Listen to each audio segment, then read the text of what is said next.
아침마다 말씀으로 밝은 빛을 채우네. 시편 14편은 누가 쓴 시죠?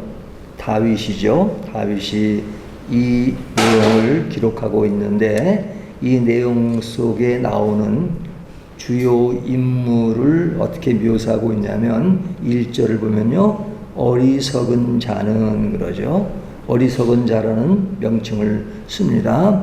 그리고 4절을 보면 죄악을 행하는 자는 그러죠. 그러니까 다윗의 머릿속에 어리석은 자와 죄악을 행하는 자를 지금 머릿속에 두고 지금 이야기를 하는 겁니다. 이 어리석은 자는 어떤 사람이냐? 하나님의 통치를 거부하는 자입니다. 그러니까 하나님이 없다 하는 자니까 하나님을 부정하는 자죠.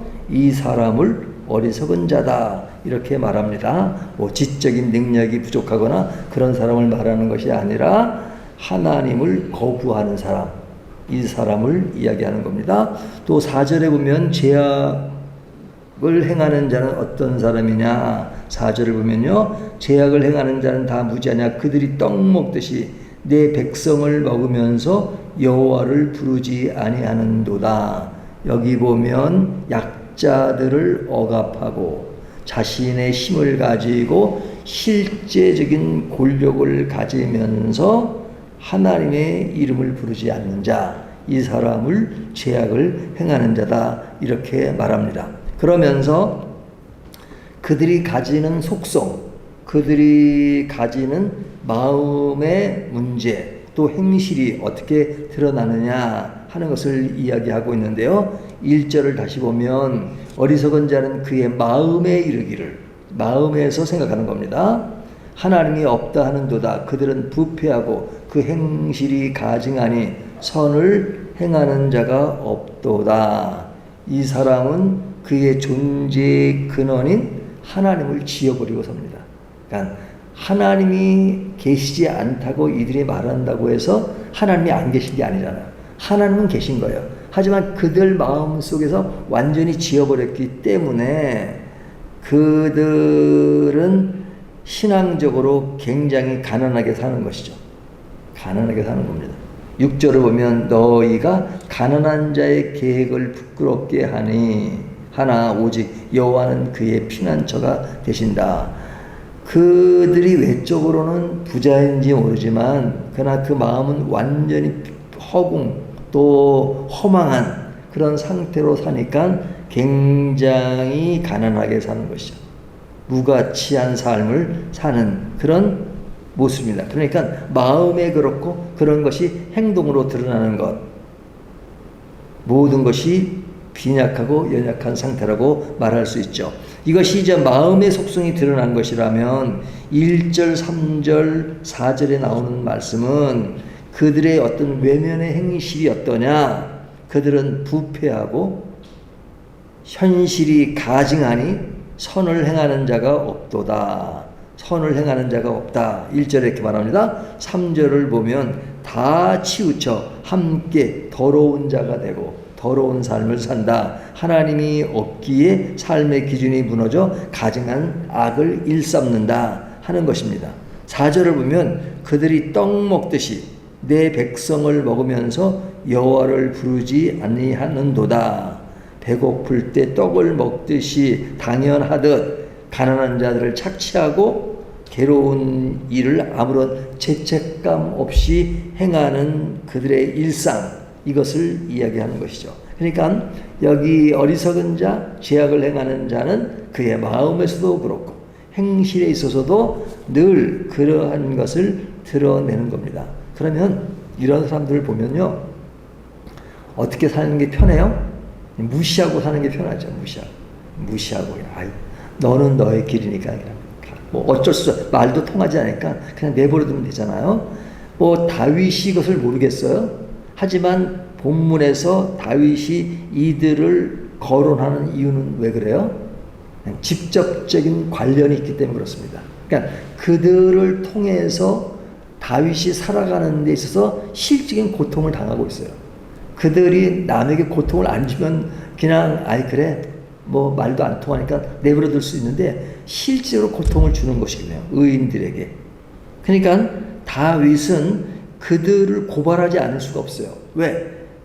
피부적으로 와닿는 존재들이니까. 그들이 어리석은 죄악을 행하는 그것이 믿는 사람들에게 늘 다가와서 괴롭히고 그리고 힘들게 만드는 그런 것이 있기 때문에 그렇습니다. 그래서 다윗은 이것을 고발하는 겁니다.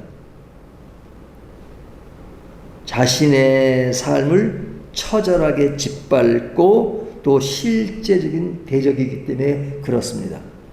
그러니까 이 문제가 사실은 다윗이 언제가 가장 힘들 때예요.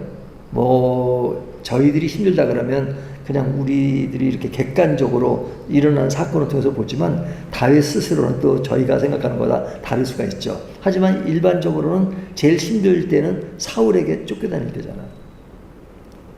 사울의 신복으로 있고 그리고 그에게 잘함에도 불구하고 자기가 위기를 느끼니까 다윗을 죽이려고 하고 또 그래서 도망다니는 다윗을 끝까지 쫓아오는 그런 모습이 있잖아요. 그러니까 늘 생명의 위기를 안고 사는 그런 문제. 그러니까 다윗이 쫓겨다닐 때 그 다윗의 그 부하 중에서 특별히 다윗을 힘들게 만든 사람도 있고 헛소문을 퍼뜨리기도 했고 뭐 얼마나 힘들었겠어요. 또 아들의 반역, 압살롬의 반역으로 인해서 쫓겨다닐 때 그때에 그들이 행했던 그런 것들을 바울이 아니라 다윗은 다 보았고 또 그런 것에서 이 어리석은 자와 죄악을 행하는 자들의 그 실상이 이런 것이구나 하는 것들을 보았기 때문에 여기는 특별히 어떤 사람을 지명하고 있지는 않지만 그런 것들이 지금 마음속에 다 있는 거잖아요. 그런 사람들을 다 이렇게 머릿속에 연상하고 마음에 그리면서 죄악을 행하는 자와 어리석은 자 그들은 하나님이 없다는도다. 그리고 여호와의 이름을 부르지 않는다라고 지금 말하고 있는 것이죠. 그래서 그들은 그러한 모습을 가지고 있으면서도 실제로 고통을 당하고 그 믿음의 길을 가고 있는 다윗에 대해서 굉장히 비웃습니다. 그 비웃는 모습들 그리고 신앙마저 없는 것으로 이렇게 말하고 다닐 때 그때 받는 고통은 굉장히 큰 것이죠. 그래서 다윗은 이런 상태에 대해서 고발하는 겁니다. 누구에게 고발하는 거예요? 재판장에게 고발하는 게 아니라 하나님께 고발하는 것이죠. 왜? 하나님만 들어주실 수 있으니까요.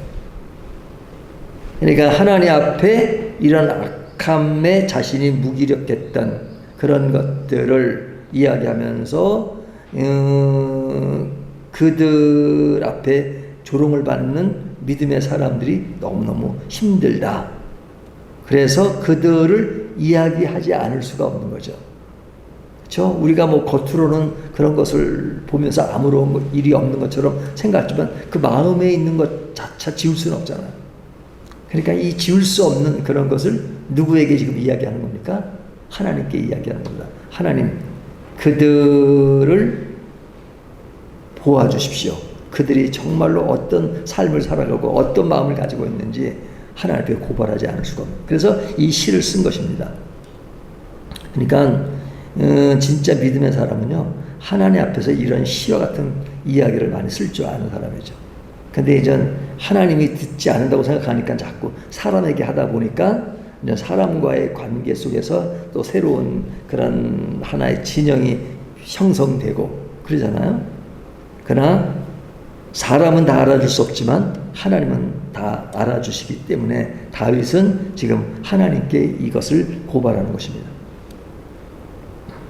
그러면 이들에 대한 사람의 평가가 아니고 하나님의 평가가 어떠냐? 2절, 3절, 5절, 6절이 이제 하나님이 이 악인에 대한 평가입니다. 악인들은 하나님이 안 보신다고 큰 소리 치지만 하늘의 재판장이신 하나님이 내린 평가는 어떠냐? 2절과 3절을 보면 철저한 감찰과 유죄 판결을 냅니다. 말씀을 보면 여호와께서 하늘에서 인생을 굽어 살피사 지각이 있어 하나님을 찾는 자가 있는가 보신즉 다 치우쳐 함께 더러운 자가 되고 선을 행하는 자가 없으니 하나도 없도다. 누가?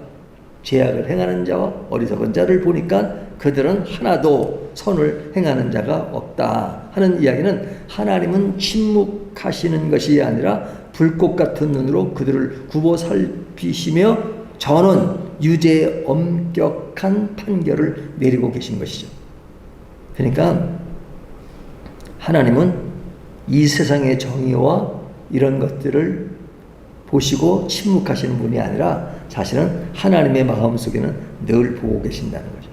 의인의 삶과 악인의 삶과 그리고 악행이 이 세상에 만연한 그런 것들을 하나님은 보시고 계신다는 겁니다. 그 시인은 이것을 분명히 이야기하고 있습니다. 5절을 보면 그러나 거기서 그들은 두려워하였으니 하나님이 의인의 세대에 계심이로다. 하나님은 누구 세대에 계세요? 의인의 세대에 계신다. 그러니까 그들이 영원히 승승장구할 것 같은 모습이지만 아기들은 결국 하나님의 앞에 엄숙하는 근원적인 두려움과 공포를 마주하게 될 것이다 라고 말씀하시는 겁니다. 그러면서 6절은 뭐라고 말해요? 너희가 가난한 자의 계획을 부끄럽게 하나 오직 여호와는 그의 피난처가 되시도다. 누구의 피난처예요? 악인의 피난처가 아니라 의인의 피난처가 되신다. 의인은 그 악인에 의해서 세상에서는 쫓겨다닐 수도 있고 위기의 순간을 맞이할 수 있지만 그러나 그들은 피난처가 없습니다.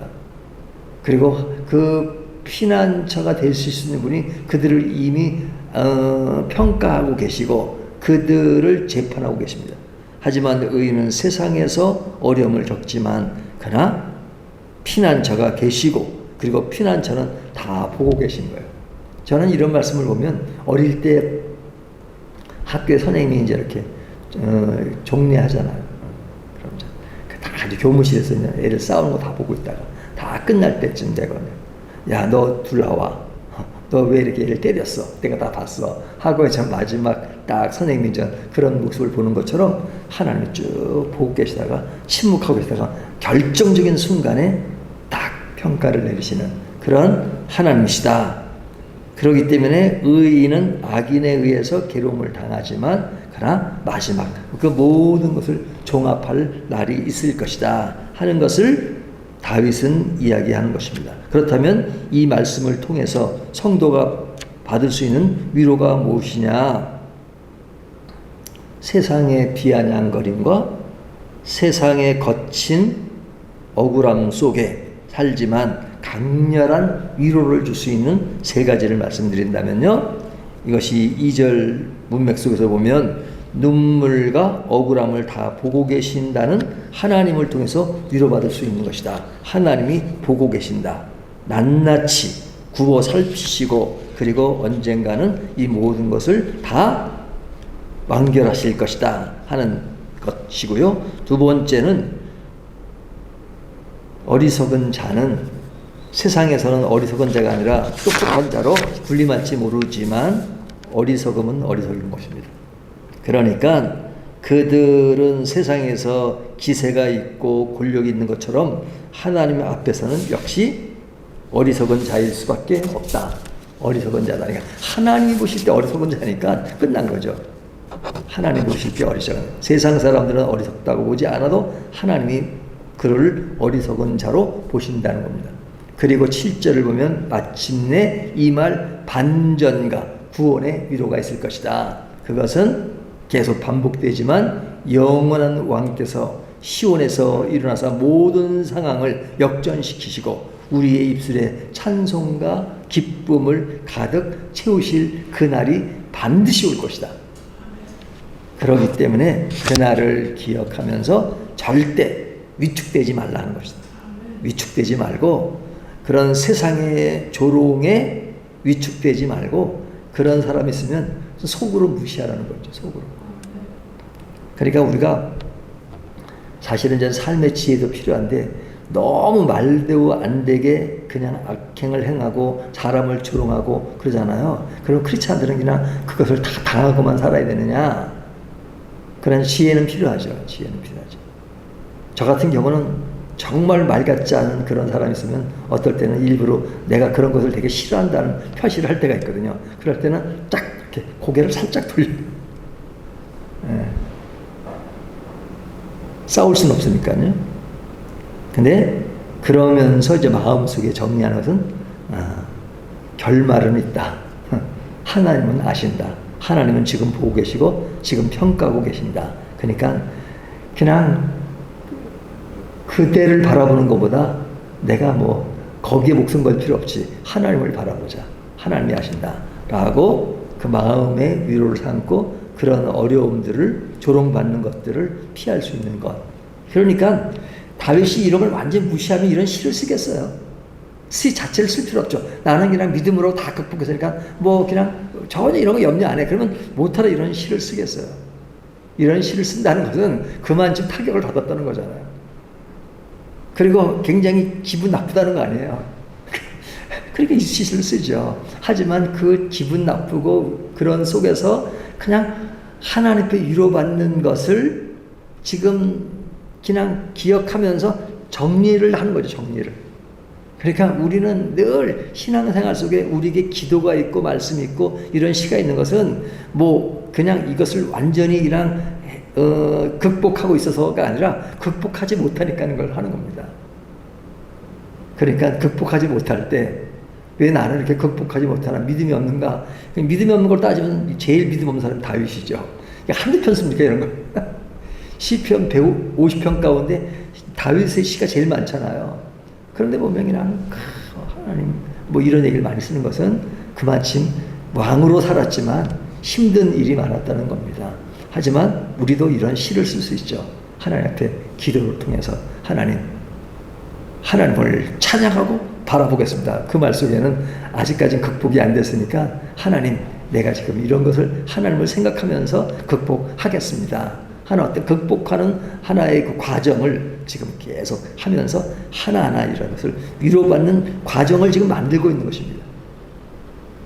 그래서 말씀이 우리에게 위로가 되는 것이죠. 오늘도 그 위로 가운데서 모든 것을 잘 해결해 나갈 수 있는 저와 여러분이 되시기를 주님의 이름으로 축원합니다.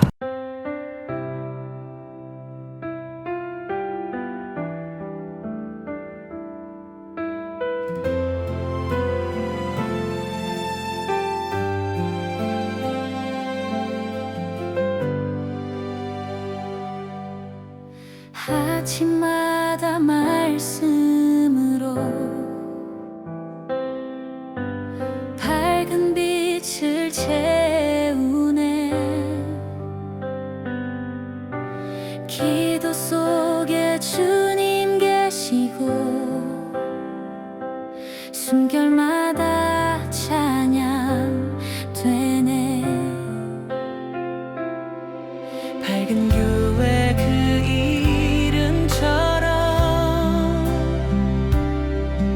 세상 속에 예배하리